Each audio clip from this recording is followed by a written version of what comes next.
అక్కడ ఎలాంటి విచారణ చేయనిస్తలేదు. ఇక బీజేపీ ఉన్నప్పుడైతే అరెస్ట్ అయిపోయింది. కాంగ్రెస్ వచ్చినా కానీ వాళ్ళని కూడా ఇన్ఫ్లుయెన్స్ చేస్తున్నారని అర్థం.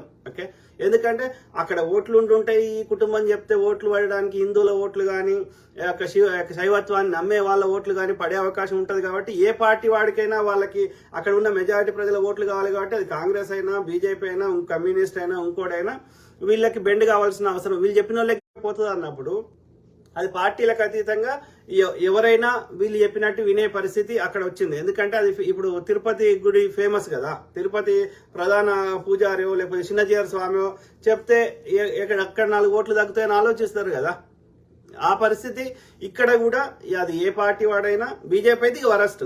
బీజేపీ పొద్దుగాలేసి చేసేది యొక్క పబ్లిక్ ఇష్యూ మీద కాకుండా కేవలం మతం మీదనే వాళ్ళకి పబ్బం గడుపుకునే ప్రయత్నం చేస్తారు. హిందువులను కొట్టుతారు, ముస్లింలను కొట్టాలని ప్రచారం చేస్తారు. ఒక పార్టీకి